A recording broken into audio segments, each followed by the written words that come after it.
কেউ যদি তোমাকে অন্ধের মতো বিশ্বাস করে তাকে কখনো কষ্ট দিও না, কারণ বিশ্বাস হারিয়ে গেলে মানুষের বেঁচে থাকার ইচ্ছাটাও হারিয়ে যায়। জলদি মিলে যাওয়া জিনিস বেশি দিন টিকে না, এবং যে জিনিস বেশি দিন টিকে তা কখনোই জলদি মিলে না। অন্যের মুখে শোনা কথা তাড়াতাড়ি বিশ্বাস না করাই ভালো, কারণ সত্যের তুলনায় মিথ্যা দ্রুত ছড়িয়ে পড়ে। মা শিক্ষিত হোক বা না হোক, পৃথিবীর শ্রেষ্ঠ শিক্ষক মাই। বন্ধুত্ব দ্বারা রাগকে জয় করবে, সাধুতার দ্বারা অসাধুকে জয় করবে, সত্যের দ্বারা মিথ্যাকে জয় করবে। বাবার টাকায় অহংকার করে মজা নেই। মজা তো তখনই আসবে যখন টাকাটা তোমার হবে আর অহংকার তোমার বাবার হবে। হিংসা করে অন্যের ক্ষতি সহজেই করতে পারবে, কিন্তু কোনোদিনও নিজের উন্নতি করতে পারবে না। নিজেকে নিয়ন্ত্রণ করো, তারপর অন্যকে অনুশাসন করো। নিজে নিয়ন্ত্রিত হলে অন্যকে নিয়ন্ত্রণ করতে পারবে। নিজেকে নিয়ন্ত্রণ করাই কঠিন।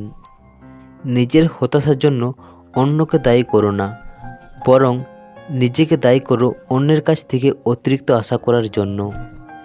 একটি বই 100টি বন্ধুর সমান, কিন্তু একজন ভালো বন্ধু পুরো একটি লাইব্রেরির সমান। জীবনের লড়াইয়ে সবসময় শক্তিশালী ব্যক্তি জিতে না, বরঞ্চ সেই জিতে যেভাবে সে জিততে পারবে। কারো কাছে নিজেকে ব্যাখ্যা করার দরকার নেই। যারা তোমাকে ভালোবাসে তাদের এটার প্রয়োজন হবে না, আর যারা তোমাকে ঘৃণা করে তারা এগুলো বিশ্বাস করবে না। কাউকে ভালোবাসলে এতটাই ভালোবাসো যেন সে কষ্ট পেলে প্রথমেই তোমাকেই খোঁজে। পাহাড়ে চড়া ব্যক্তি নিচু হয়ে পাহাড়ে চড়ে এবং পাহাড় থেকে নামার সময় মাথা উঁচু করে নামে। তাই যে ব্যক্তি নিচু হয়েছে সে পাহাড়ে চড়েছে, এবং যে অহংকার করে সে খুব দ্রুততার সহিত নিচে নামছে। আমি একটি পাখি পুষেছিলাম, সেটি উড়ে গেল। তারপর একটি কাঠবিড়ালি পুষেছিলাম, সেটিও চলে গেল। শেষে বুদ্ধি করে একটি বৃক্ষ রোপণ করলাম। পাখি এবং কাঠবিড়ালি দুটিই ফিরে এলো। যদি আপনি অনেক বড় সফলতা অর্জন করতে চান, তবে ব্যর্থ হওয়ার জন্য তৈরি হয়ে যান, কারণ বারবার ব্যর্থ হওয়ার পরেই নিজের দুর্বলতা জানা যায়, এবং দুর্বলতা সমাধান করেই বড় সফলতা অর্জন করা যায়। আমাদের সবথেকে বড় দুর্বলতা হলো কাজ শুরু করার পূর্বে হার মেনে নেওয়া। সফল হবার সবথেকে বড় পন্থা সবসময় আরেকবার চেষ্টা করা।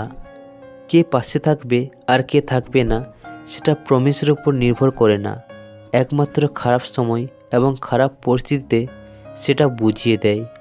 আমরা প্রত্যেকে যোগ্য ব্যক্তি খোঁজার চেষ্টা করি, কিন্তু কেউ যোগ্য হওয়ার চেষ্টা করি না। যাদের নিজের কোনো যোগ্যতা থাকে না তারাই অন্যদের নিয়ে বেশি সমালোচনা করে। যতই বড় হও না কেন, নিজের অতীতকে কোনোদিনও ভুলবে না। নেমন্তন্ন করলেও এই 3 জনের বাড়িতে কখনো যাবে না। নাম্বার 1, যে খাওয়ানোর পরে কটা করে। নাম্বার 2, যারা অবৈধ পথে উপার্জন করে। নাম্বার 3, যারা মুখে মুখে প্রশংসার জোয়ারে ভাসে কিন্তু পেছনে বদনাম করে। যখন তোমার পকেট ভর্তি টাকা থাকবে তখন শুধুমাত্র তুমি ভুলে যাবে তুমি কে, কিন্তু যখন তোমার পকেট ফাঁকা থাকবে তখন সমগ্র দুনিয়া ভুলে যাবে তুমি কে। আজকের ভিডিওটি এই পর্যন্ত। ভিডিওটি ভালো লাগলে লাইক ও সাবস্ক্রাইব করতে ভুলবেন না। ধন্যবাদ।